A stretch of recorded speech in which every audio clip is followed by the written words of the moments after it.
à tous, merci d'être là pour interroger la valeur de la vie. Alors j'ai su qu'Éric avait eu l'idée de ce thème en lisant un bouquin. Et j'ai eu envie de le lire. Et en le lisant, j'ai eu envie d'en parler aussi.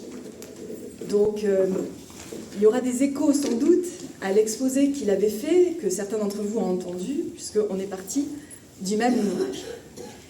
La valeur de la vie, c'est une question qui est posée par Wolff, mais qui a été posée bien avant lui par d'autres auteurs que je vais mettre en perspective, puisque j'ai décidé de parler essentiellement de 3 auteurs, l'un très brièvement, mais qui, je crois, sur la question de la valeur a été central, c'est Emmanuel Kant.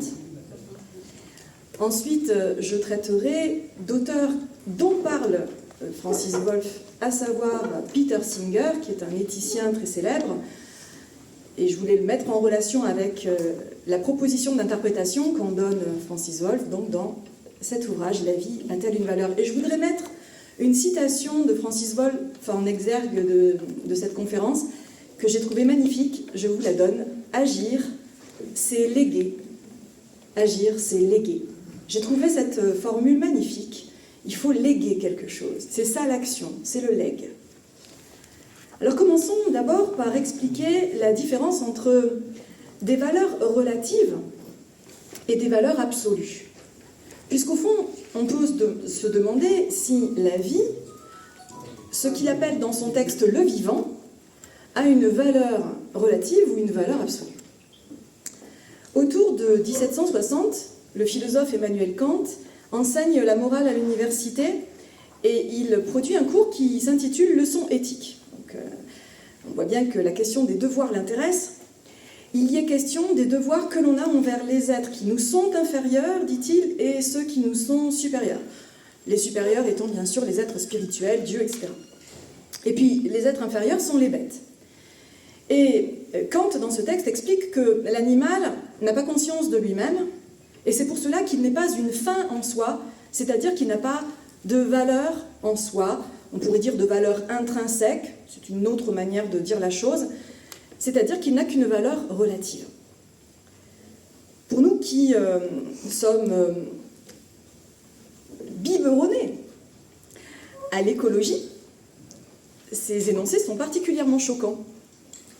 Pour autant, l'auteur nous dit qu'il y a un impératif, c'est de respecter l'être humain, mais qu'il y a un impératif second, indirect, c'est de respecter les animaux. Et ça, chez Kant, on ne le voit pas souvent rappelé.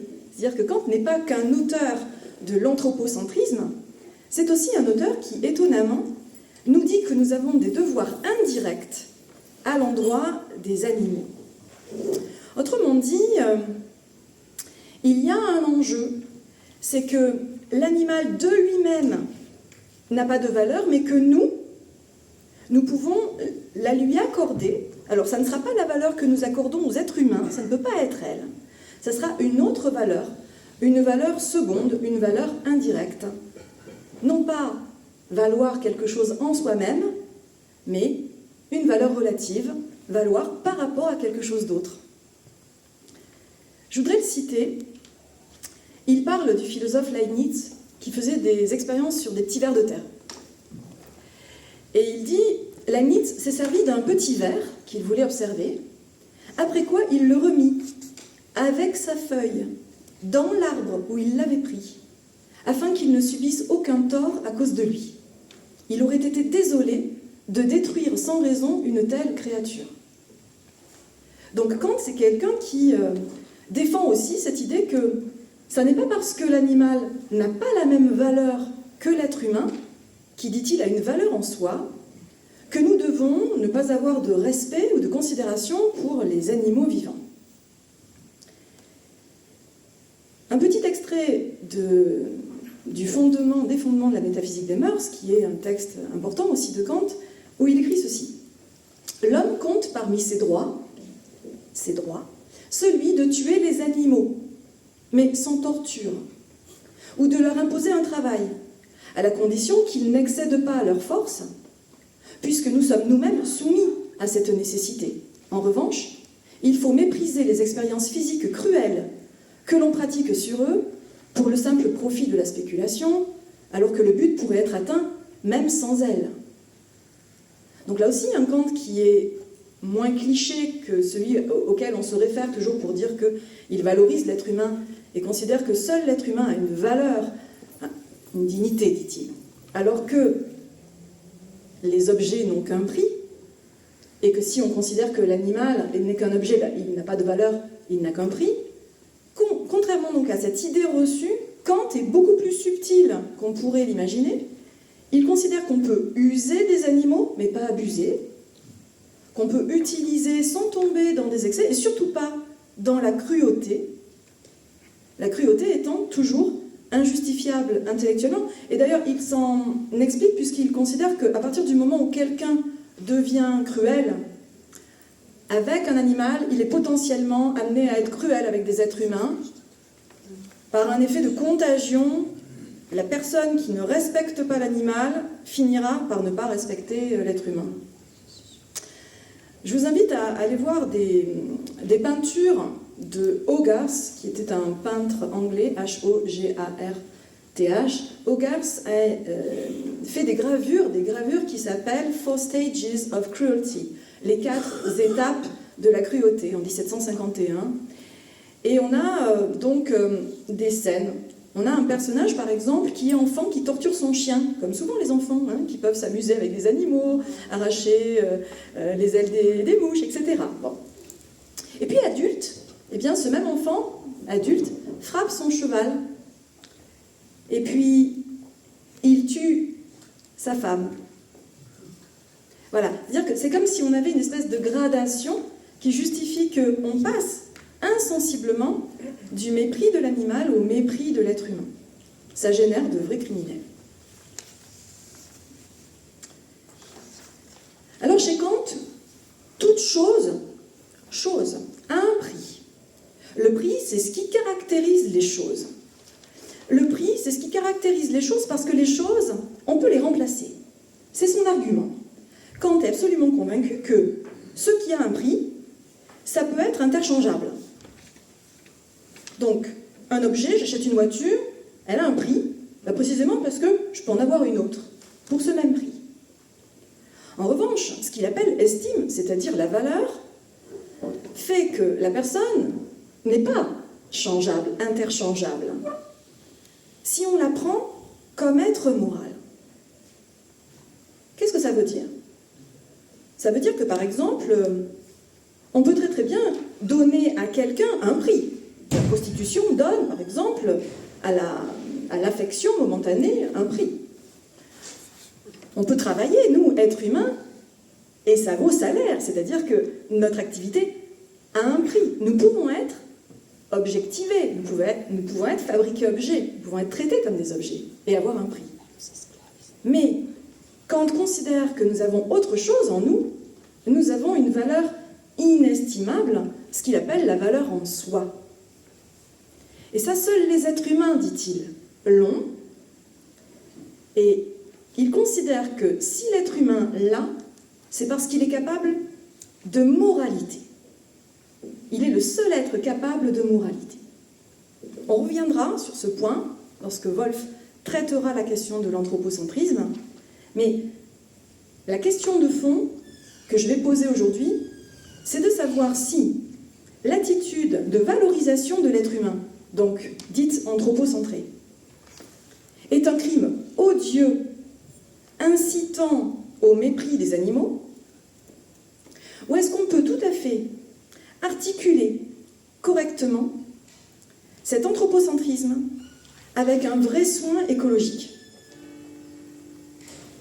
Sachant que Wolff se situera à un plan un peu singulier, puisqu'il va condamner un aspect de l'anthropocentrisme, mais en valoriser un autre. Et c'est ce que j'essaierai de vous montrer. Alors, avant d'attaquer sur Wolff, je voulais aussi faire un petit détour, je vous l'ai dit, par un éthicien dont il parle dans son ouvrage, et qui est Peter Singer. Peter Singer, c'est un éthicien du vivant, donc spécialiste d'éthique du vivant, qui est né en 1946, qui a sa chaire à Princeton University, et qui est auteur en 1975 d'un best-seller qui s'appelle « La libération animale ». C'est un texte important qui est considéré comme un des textes les plus influents du XXe siècle. L'ouvrage a cette spécificité d'être centré sur l'animal, là où la plupart des travaux antérieurs des Titien parlaient de la vie en général, lui traite de l'animal en particulier. Son approche est une approche empirique, c'est-à-dire qu'il part du vécu. Il décrit des comportements qui sont les nôtres, par exemple la manière dont nous pratiquons l'élevage intensif dans des usines fermes, dans des usines à fabriquer de la chair animale. Il va décrire également sa propre position de végétarien et nous donner quelques clés pour le devenir, etc. etc. Donc c'est quelqu'un qui a une dimension pragmatique. Il donne des conseils à des gens qui voudraient changer leur rapport aux animaux et qui auraient besoin d'y réfléchir. Donc il y a tout un travail d'analyse des fondements, bien sûr, de cette position militante qui est la sienne. Mais c'est un texte qui est facile d'accès, qui vise l'action, c'est très concret. Comment faire pour accéder à d'autres manières de gérer le rapport à l'animal que ceux que nous cultivons jusqu'à présent? Parce que c'est un homme qui cherche à avoir un impact. Alors, il l'a écrit dans un contexte qui est un peu double, puisque dans les années 70, on a à la fois le développement d'une certaine sensibilité à la condition animale, le développement du végétarisme, le développement de la protection animale, donc on est plutôt dans un climat favorable à ce genre de réflexion. Mais il y a aussi le développement de l'élevage industriel, et la consommation de viande est galopante, notamment dans les pays émergents. La recherche médicale dans les années 70 trouve dans l'animal le moyen de faire des expériences de détail qui n'ont jamais été aussi importantes pour le cadre médical. Alors, dans un article du Guardian du 6 novembre 1999, il était dit que cet ouvrage, La libération animale, était, je cite, le livre le plus dangereux du monde, et son auteur, Peter Singer, l'homme le plus dangereux du monde. Donc, pourquoi ce texte a-t-il été jugé ainsi? Il me semble que ça relève beaucoup de la caricature. Il a été diabolisé, ce texte, dans un contexte où on pouvait peut-être ne pas le comprendre, avec à peu près 40-50 ans d'écart, puisque donc ce texte date de 75, on est à 50 ans d'écart, eh bien on est peut-être plus mature pour comprendre le détail de ce texte, et on sera moins dans la caricature qu'à la fin des années 90, puisque c'est un article de 99 du Guardian qui affirme la chose.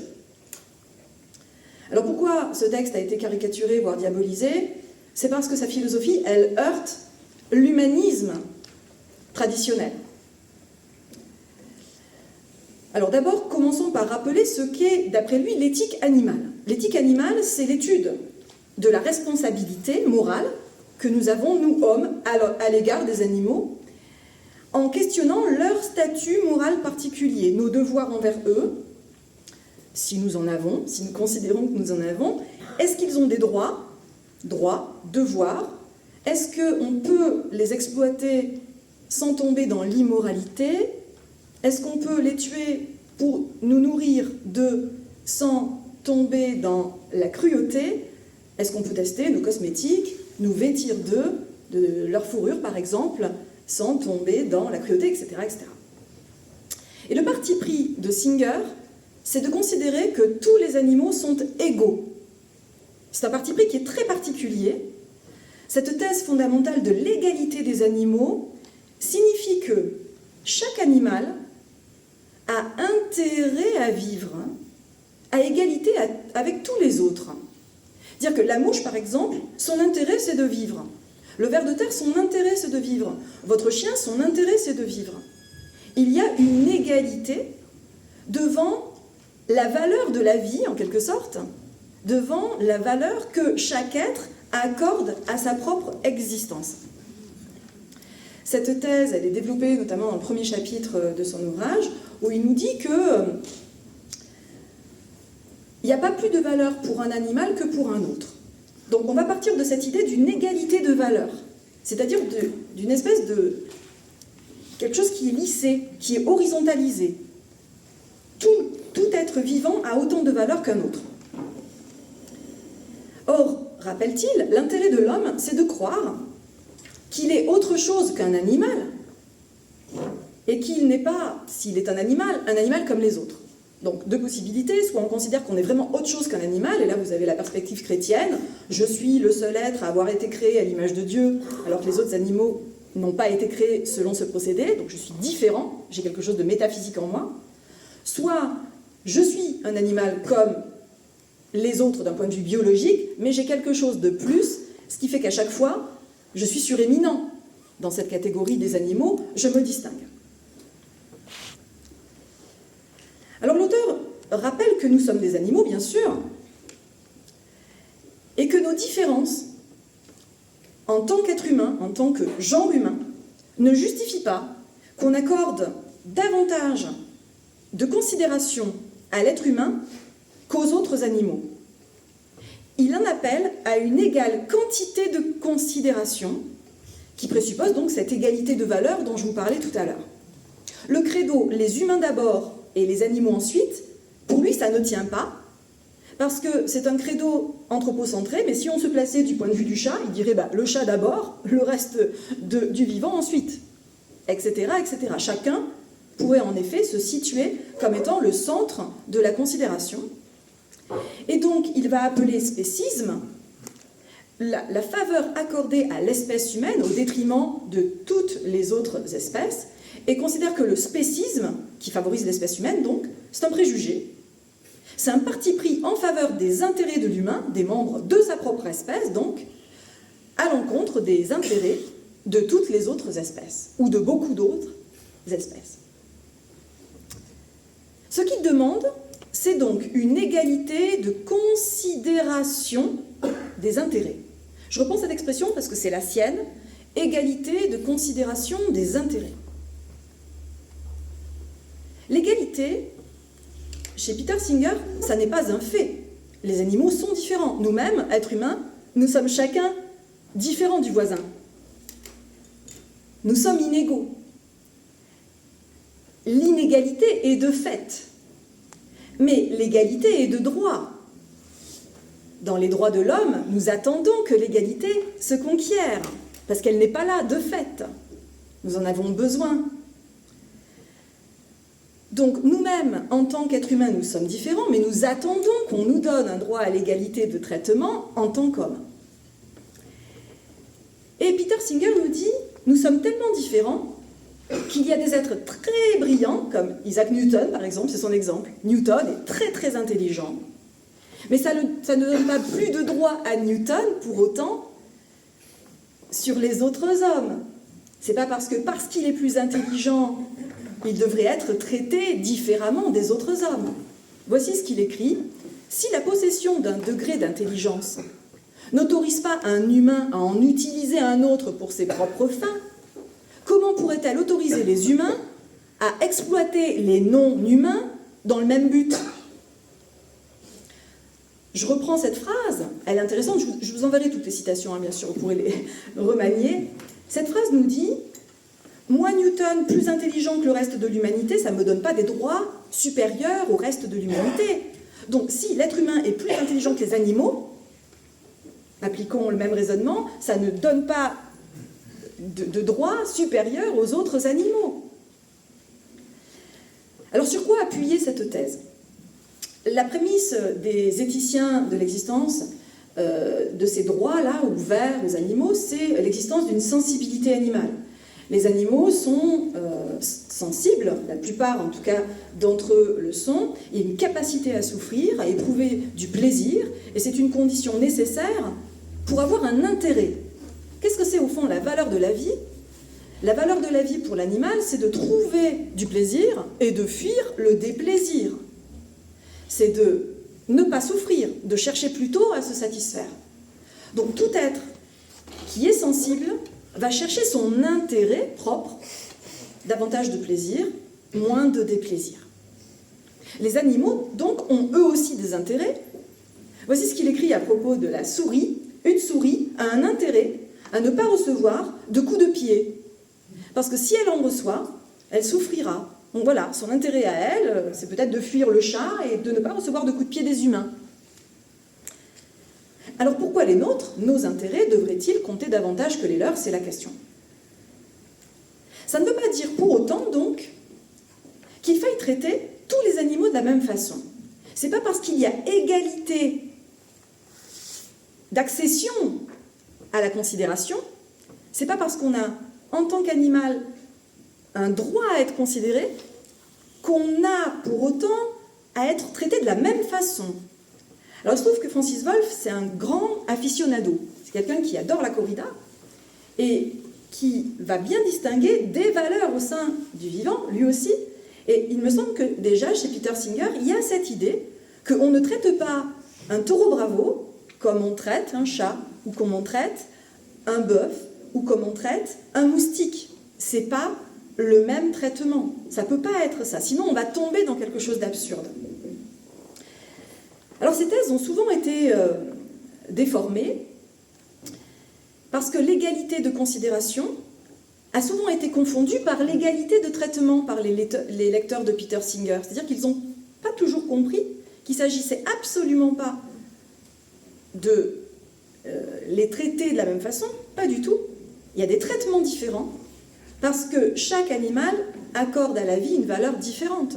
Il y a des animaux qui sont très très mobiles, pour eux la vie n'a pas de sens si on les enferme dans un enclos trop petit par exemple. Alors que pour d'autres animaux, c'est une vie qui pourrait être très plaisante d'être dans un enclos tout petit. Donc, égalité de traitement, ne pas confondre avec égalité de considération. Il écrit ceci: le principe d'égale considération des intérêts n'exige pas que nous traitions les animaux non humains comme nous traitons les humains. Mais en fait, c'est aussi ne pas les traiter, eux, de la même façon, intégrer la diversité des valeurs. Alors là où Peter Singer a été attaqué, c'est qu'il est allé très très loin dans sa proposition. En effet, lorsqu'il aborde la question de la souffrance animale, il interroge aussi la question de leur mort, l'abattage de l'animal, la mort de l'animal.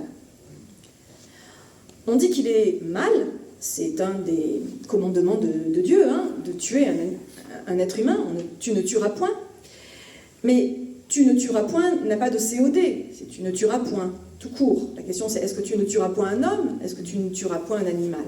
Il est mal de tuer un être humain, nous en sommes tous convaincus, l'est-il de tuer un animal?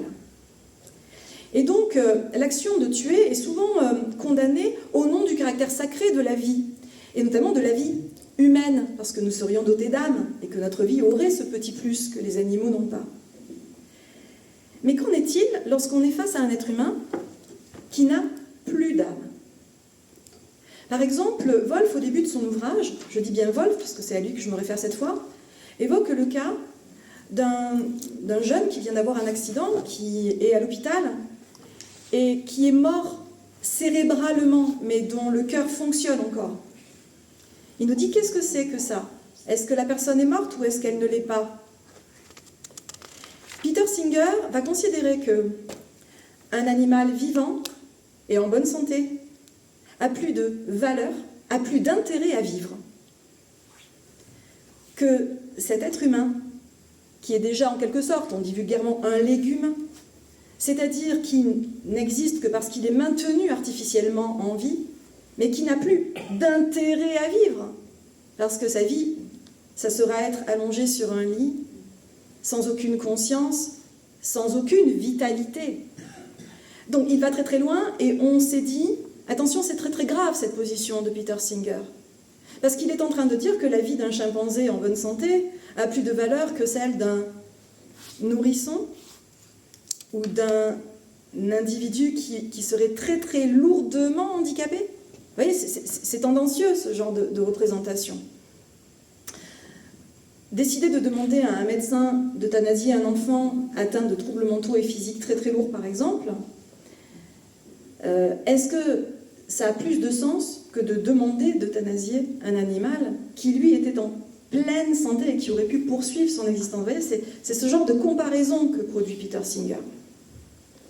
Et en effet, il va loin puisqu'il considère que c'est aussi grave de tuer un animal en bonne santé que de tuer un être humain qui n'est qu'un légume. Aussi grave. Pas plus grave, mais aussi grave. Et là, ça accroche notre conscience morale.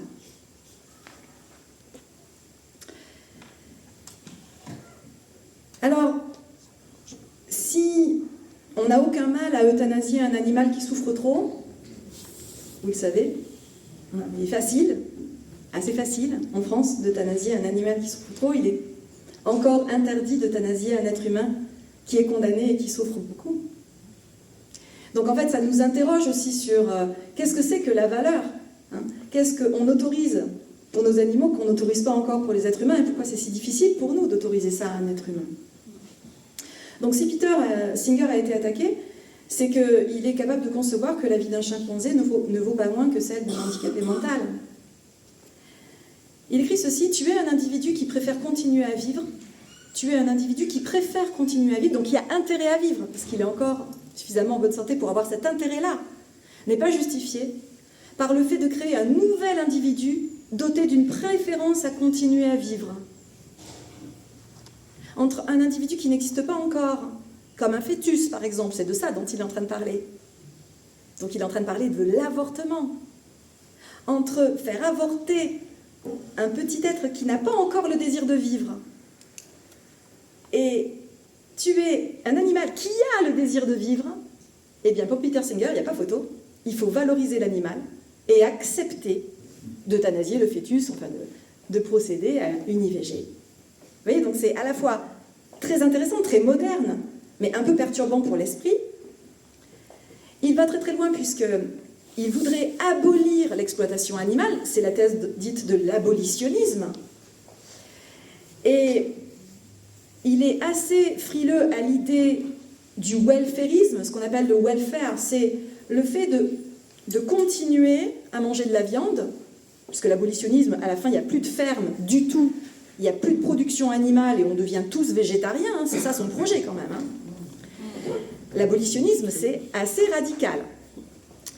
Mais sa proposition, donc, n'est pas du côté du welfarisme, qui consisterait à fabriquer des fermes où il y aurait un peu de bien-être, où on se soucierait un peu mieux du bien-être animal, par exemple, en produisant de manière moins intensive, en revenant peut-être à quelque chose de l'agriculture extensive.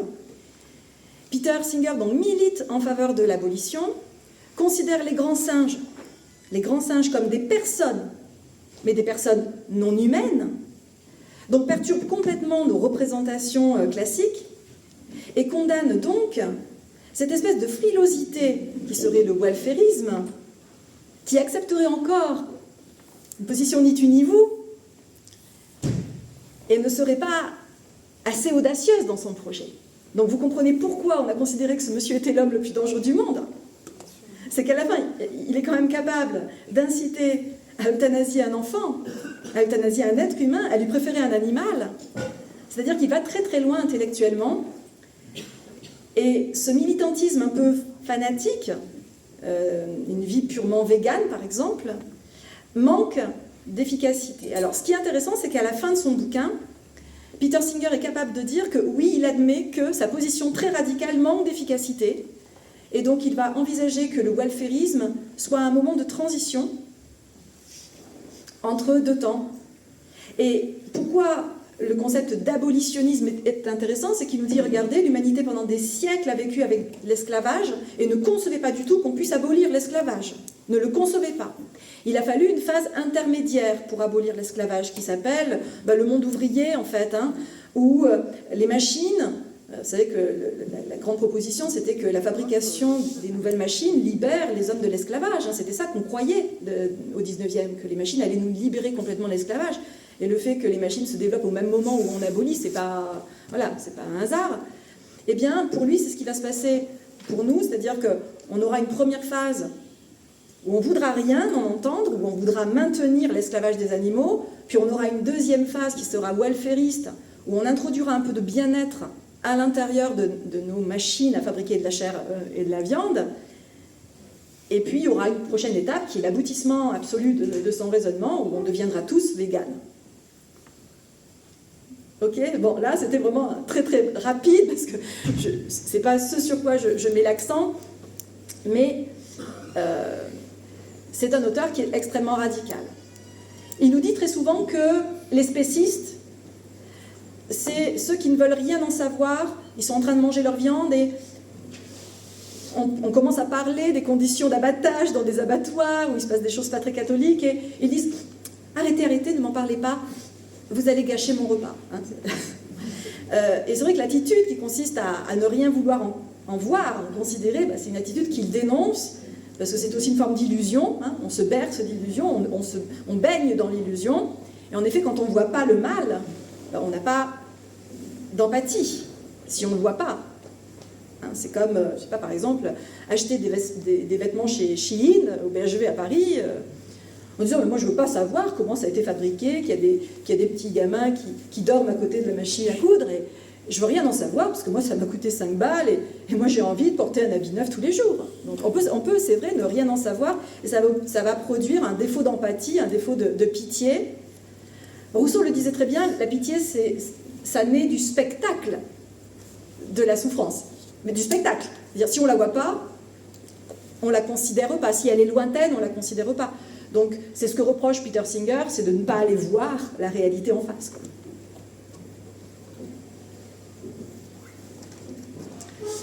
Alors, pour finir sur Peter Singer, avant d'attaquer sur Woolf, Singer fait des liens très très forts entre le spécisme, donc ce parti pris en faveur de l'être humain, mais aussi le racisme, les Blancs d'abord, ou la fermeture nationaliste, America First. C'est-à-dire tous ces discours où, moi d'abord, l'autre ensuite, qui justifient des aliénations multiples. Voici ce qu'il écrit toujours dans son ouvrage sur la libération animale. La famine et la pauvreté, le racisme, la guerre et la menace d'anéantissement nucléaire, le sexisme, le chômage, la sauvegarde de notre fragile environnement nous donnent l'idée que la question animale est secondaire.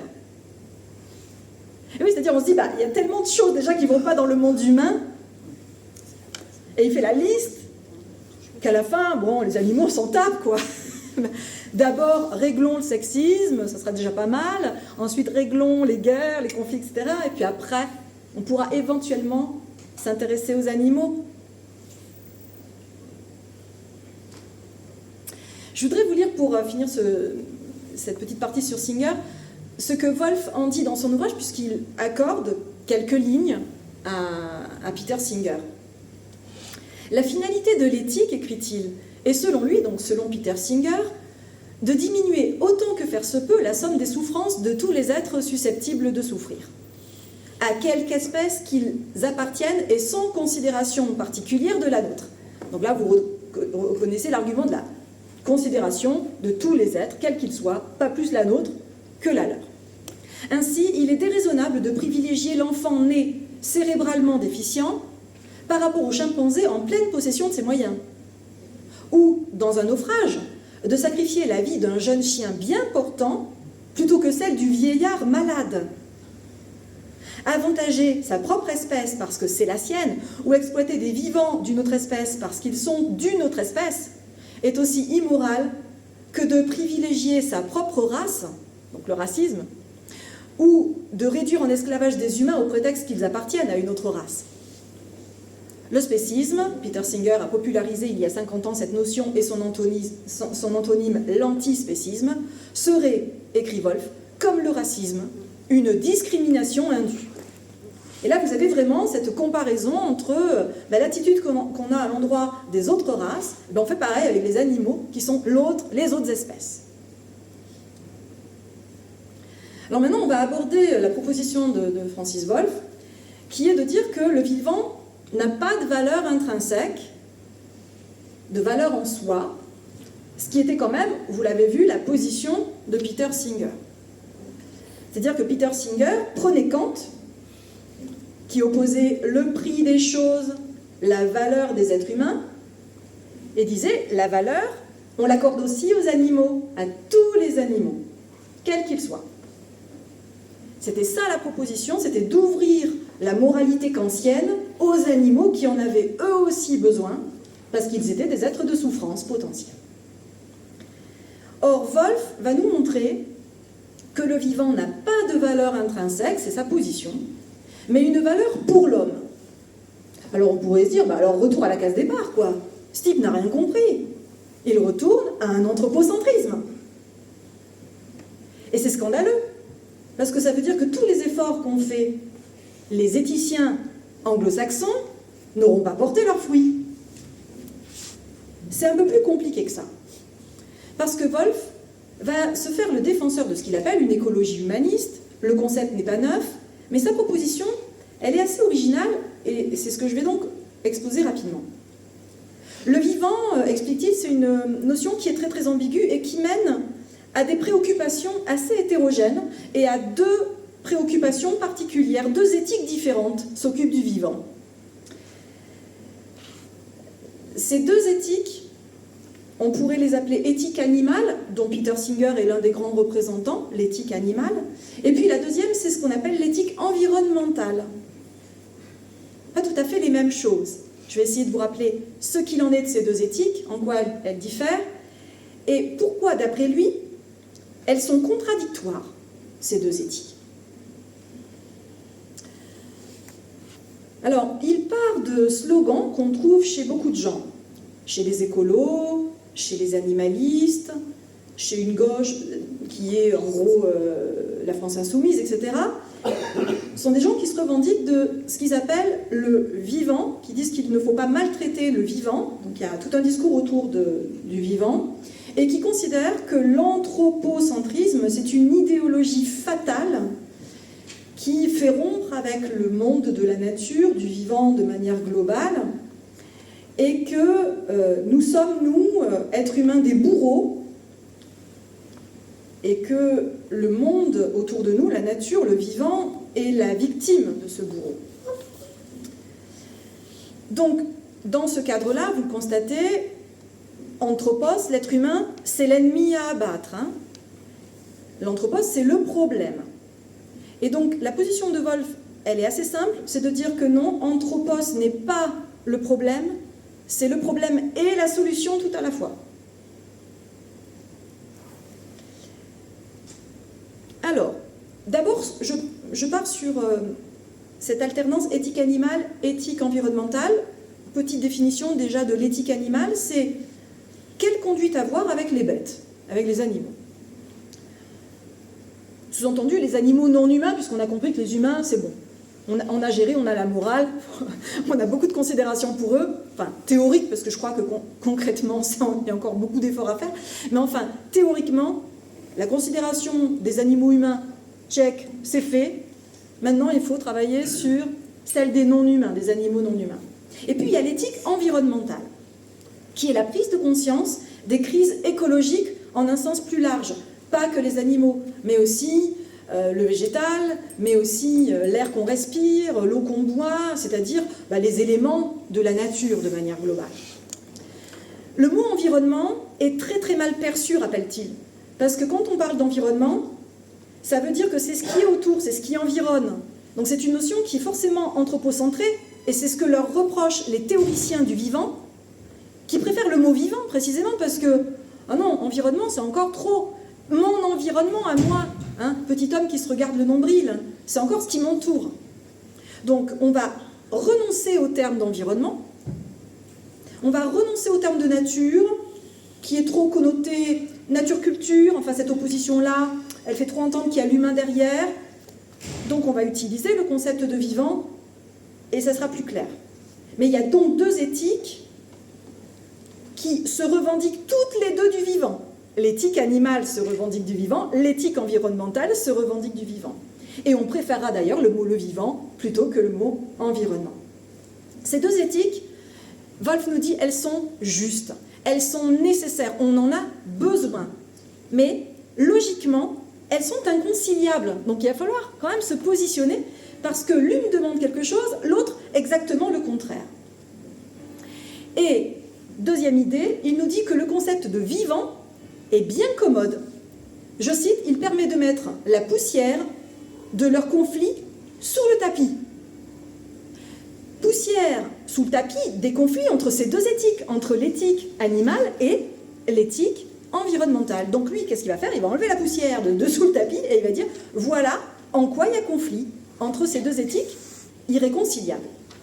L'éthique animale, dit-il, je commence par elle, l'éthique animale qu'on vient d'aborder avec Peter Singer, elle prône la logique des vivants. Oui, on l'a dit tout à l'heure, tous les vivants, tous les animaux doivent être crédités d'une même considération. Chacun la sienne, mais pas plus l'une que l'autre, égalité de considération. Elle est centrée, cette éthique, sur les individus animaux. C'est-à-dire qu'un éthicien animal, il va vous dire « Ah, vous avez sacrifié une bête, 7 bêtes, un individu, c'est un scandale. Ne sacrifiez pas l'individu animal. » Il va interroger le sort, le bien-être, la vie, la mort de certains animaux, et notamment les animaux qui sont réputés dotés de capacités de souffrir, parce que ceux qui ont peu développé ces capacités-là intéressent moins l'éthicien de l'animalité. Il considère, cet éthicien, que la souffrance animale, c'est un mal absolu, et donc il va chercher à réduire la souffrance, voire à annihiler complètement la souffrance. Pour lui, la valeur des vivants, c'est une valeur suprême, des vivants. Et là, c'est le pluriel, les vivants. Pour ce qui est maintenant de l'éthique environnementale, il l'appelle logique du vivant. Et là, il prend le singulier, logique du vivant. Parce qu'elle est centrée non pas sur des individus, mais sur des ensembles de vivants, quels qu'ils soient.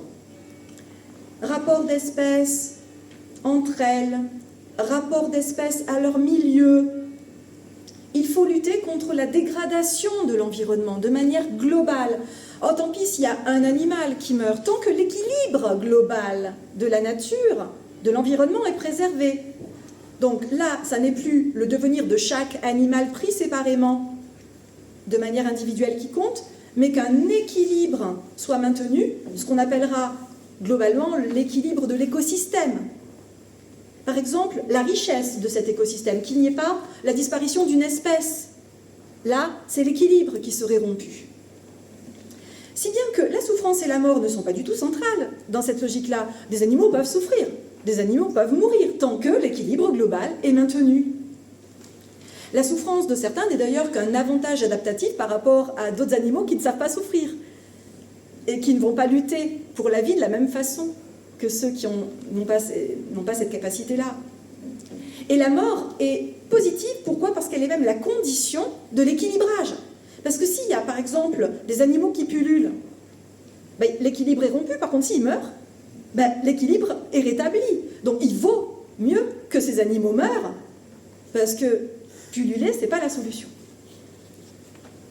Alors non seulement vous venez de voir que les présupposés sont très différents, contraires, on le voit bien, mais l'auteur va insister sur le fait que les conséquences aussi sont contraires.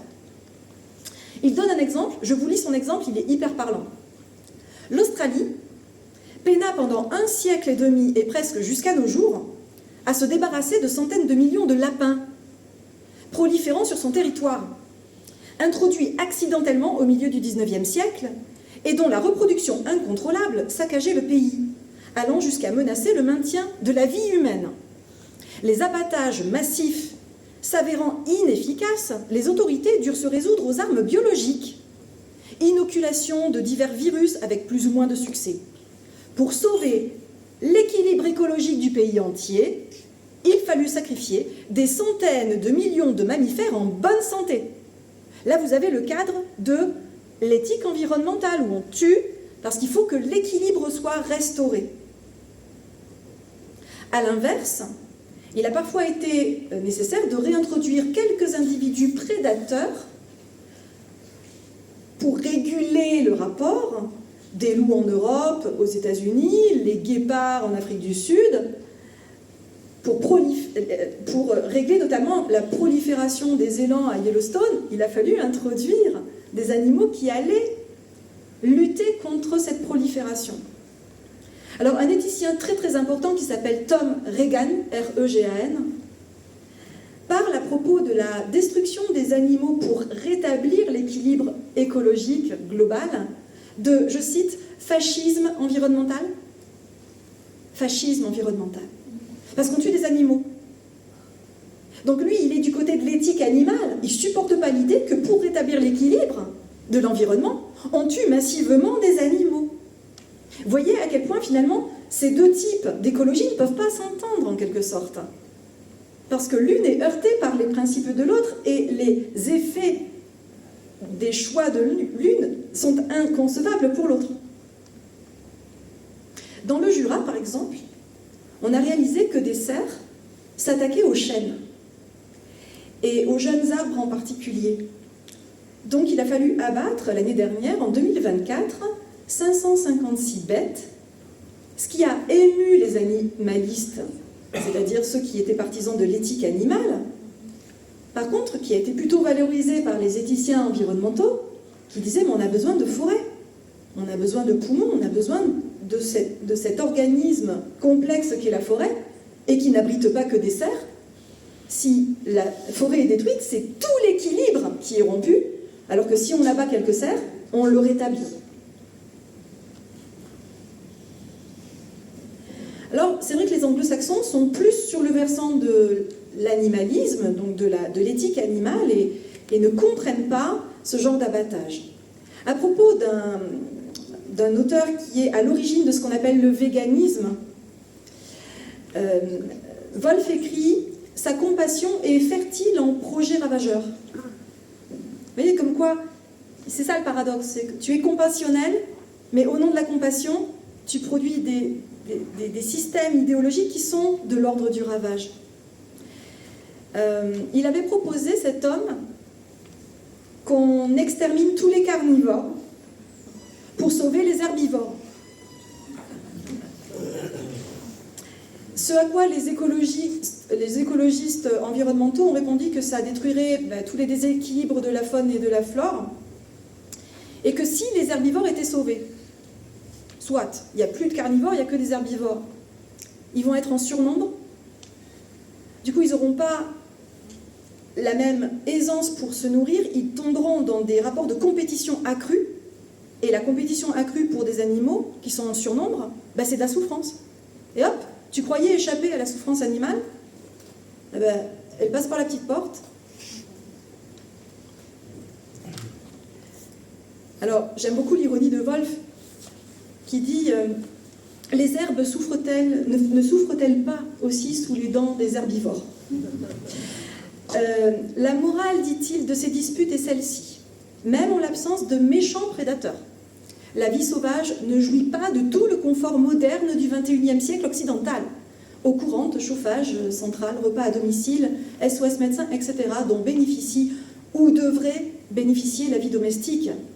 Tous les vivants seraient, comme nous, épris de liberté politique, d'analgésiques et de soins palliatifs. Le rêve de fond est-il de transformer la nature en un vaste parc Disney avec des animaux gentils et amis ? Alors, quelle solution ? Faut-il choisir l'une de ces deux éthiques ? Wolf montre que les deux voies mènent dans une impasse. La première, l'animal, se concentre sur les individus animaux, mais ça se fait au détriment des ensembles et de nous, les humains. La seconde, l'environnementale, se concentre sur les ensembles, en oubliant les individus, et nous, les humains. À chaque fois, d'ailleurs, nous sommes là.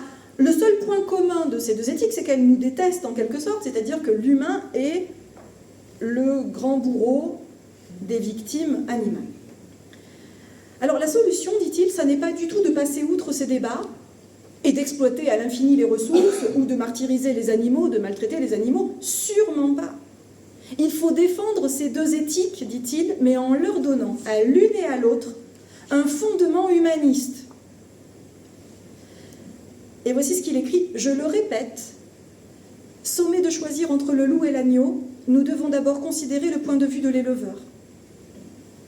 Alors Wolf va envisager une éthique animale et une éthique environnementale humaniste. Alors qu'est-ce que c'est que ces approches ? C'est une manière, d'après lui, de mettre l'humanité à une place qu'elle a désertée dans ces deux types d'éthique, celle de Tom Regan ou celle de Peter Singer. On a vu que l'homme n'était pas la solution.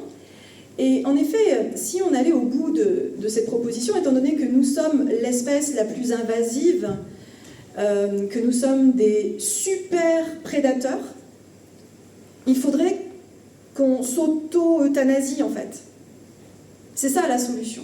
La solution pour que les animaux soient heureux en quelque sorte, c'est que, et il le dit, 90% de l'humanité soit euthanasiée. La solution est là. Si on suit cette logique, on va aboutir à ça.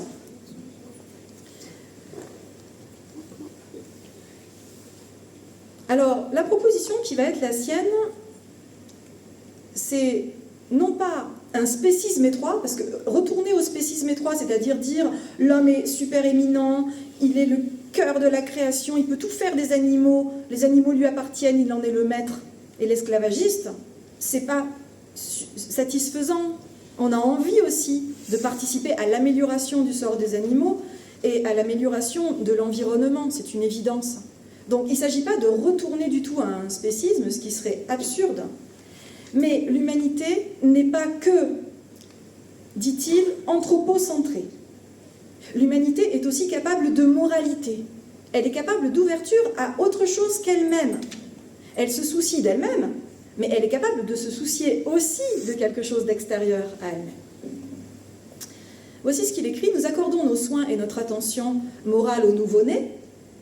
Au nouveau-né, tout à l'heure, on pouvait l'euthanasier, le nouveau-né, parce qu'il y avait un chimpanzé qui allait mieux que ce nouveau-né, qui avait de très très lourdes pathologies à la naissance, physique ou mentale. Hein, vous vous souvenez? Bon, ben là, nous accordons nos soins et notre attention morale au nouveau-né, non parce qu'il est de notre espèce. C'est pas pour ça qu'on le favorise, c'est pas pour ça qu'on le maintient en vie. Ni parce qu'il est un patient moral, mais parce qu'il est ce que nous avons été, et qu'il est potentiellement ce que nous sommes. Et nous traitons avec humanité l'enfant lourdement handicapé, même s'il n'est pas sujet de sa vie, parce qu'il a sa place symbolique parmi nous, et que nous reconnaissons en lui celui que nous aurions pu être. C'est beau, ça. Donc, c'est pas du spécisme étroit. S'intéresser à un être, c'est faire un pas de côté, c'est ce qu'on appelle l'altruisme en fait. C'est faire un pas de côté et se dire, mais cet autre, ça pourrait être nous, ça pourrait être mon enfant, ça aurait pu être moi. Et pourquoi on peut s'intéresser, je sais pas là, à financer la réfection de l'église alors qu'on n'est pas Denis Ribelle? Parce que ça pourrait être notre église qui tombe en ruine, ça pourrait être notre corps qui tombe en ruine, mais c'est le corps du voisin. Désintérêt total ou empathie? Intérêt pour la souffrance de l'autre. Donc, il ne s'agit pas de dire que l'humanité n'est qu'un être, que l'être humain n'est qu'un être d'intérêt, regardant son petit moi, son petit égotisme là, et n'ayant pas de morale. Précisément, il est un sujet de morale. Alors, à l'égard des humains, aucun problème, nous nous sentons, dit-il, des devoirs absolus.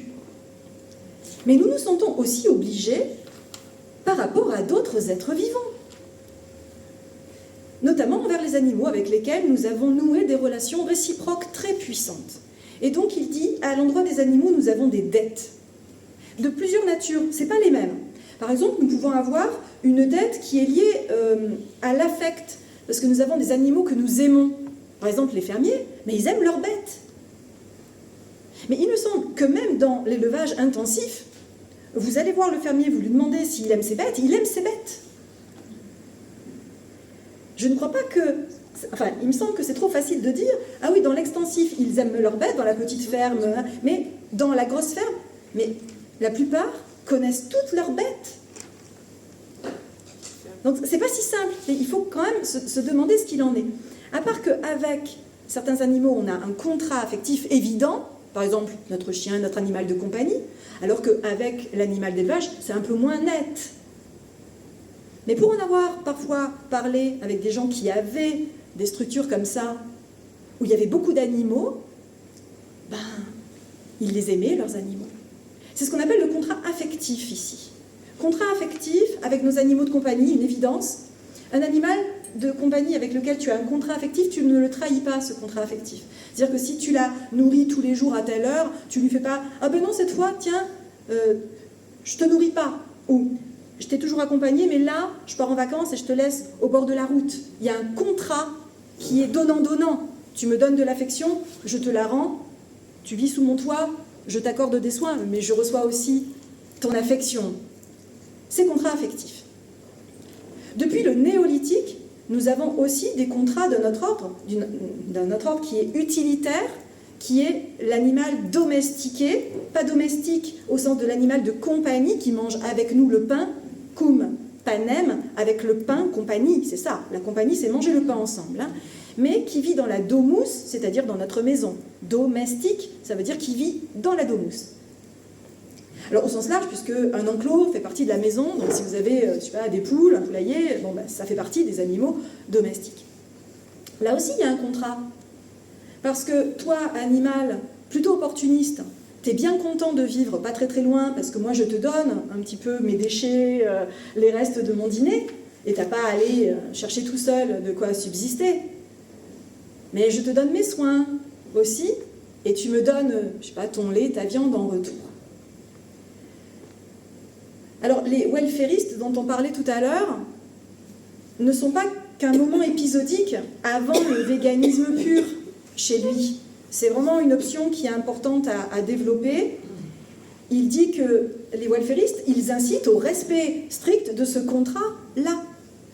L'animal, dit-il, élevé, ne doit pas souffrir de la faim, de la soif, d'inconfort, de douleur, de blessure ou de maladie. Le problème de l'élevage intensif, c'est que souvent, le contrat n'est pas rempli. Il faut remplir le contrat. Pas faim, pas soif, pas de douleur, pas de blessure, pas d'inconfort. Et là, on en est très très loin du compte. Donc bien sûr qu'il y a une insistance sur le besoin de quelque chose qui serait beaucoup plus humain pour nous, hein, donc, au sens de l'humanisme, à traiter correctement les animaux dans ces structures. Ils ne doivent pas, ces animaux, éprouver de détresse, de peur, etc. Donc la question de l'élevage, elle est centrale. Et puis il y a un troisième contrat. Ce troisième contrat, c'est ce qu'il appelle le contrat écologique.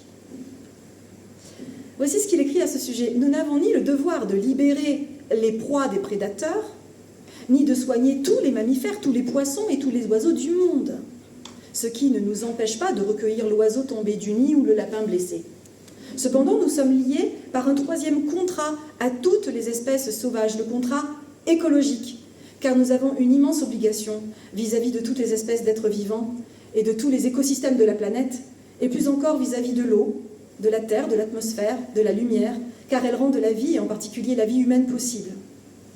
Donc là, par exemple, vous pouvez écraser sur votre bras un moustique, hein, bien sûr. Et puis je pense qu'il y a beaucoup de gens qui meurent de ça, d'avoir eu un moustique sur un bras. On ne va pas libérer la proie de la gueule du prédateur en disant « Mais ô cruel lion, lâche cette gazelle et ne chope pas sa jugulaire. » Ça n'a pas de sens de faire ça. On ne va pas soigner tous les mammifères, tous les oiseaux, tous les animaux. Ce fantasme total, là, qu'il appelle holistique, il est absurde, il n'a pas de sens. Donc, 3 contrats différents selon les animaux, des valeurs différentes accordées à des animaux avec lesquels nous avons noué des relations différentes.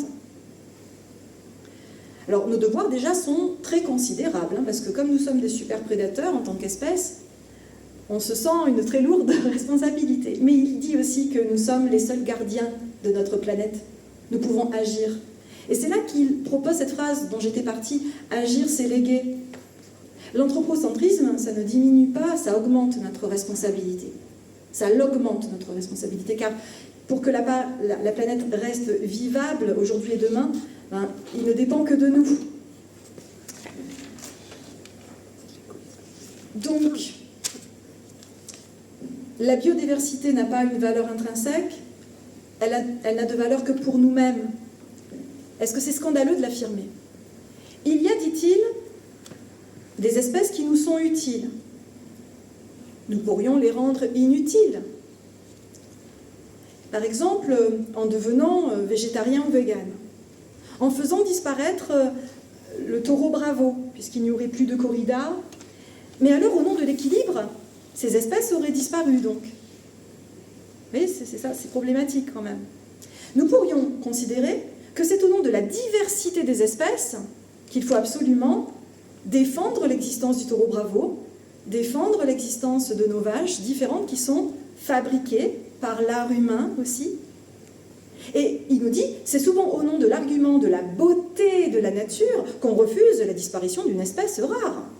Je veux dire, pourquoi tout à coup on commence à s'intéresser un ours polaire ou un panda.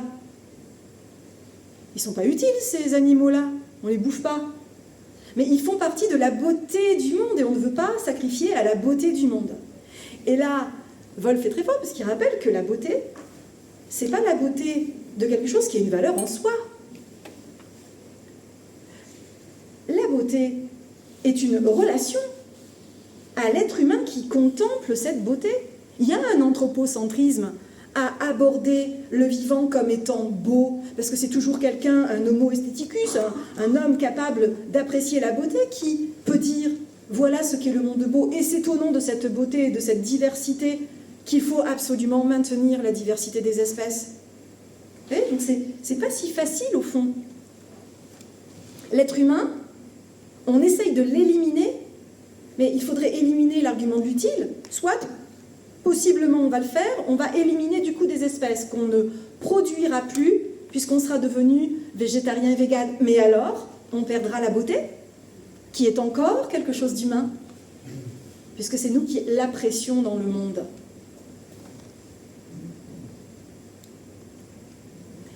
À ce propos, il dit « Cela ne doit pas nous encourager à sacrifier toutes ces beautés grandioses. Cela doit au contraire nous inciter à les conserver pour ne pas en priver l'humanité présente et à venir. » Donc toutes les valeurs, valeurs affectives, patrimoniales, esthétiques, utilitaires, tout cela va dans le même sens. Je cite, « La biodiversité n'a d'autre valeur que celle que l'humanité lui accorde. » À chaque fois, c'est l'homme qui accorde l'utile, c'est l'homme qui accorde la beauté, c'est l'homme qui dit « c'est affectif, la relation que j'ai, c'est une valeur affective, etc. » Alors, petite conclusion.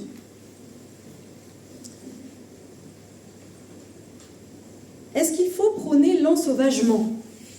Parce qu'on entend beaucoup ça, hein, prôner l'ensauvagement, c'est-à-dire s'attaquer à la culture, à tout ce qui est le propre de l'humain et revenir à une nature plus brute.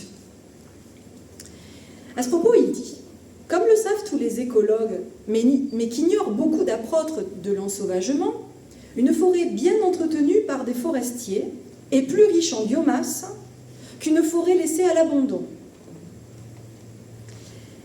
Et comme le savent peu d'admirateurs des paysages de la Camargue et de son extraordinaire richesse biologique, elle est une création artificielle récente, à l'instar des zones humides françaises comme le Marais poitevin ou la Sologne, qui doit tout à l'installation des usines Solvay et Péchinet, là où la nature laissée à elle-même n'offrait que des marécages insalubres. Alors, pour ou pas l'ensauvagement?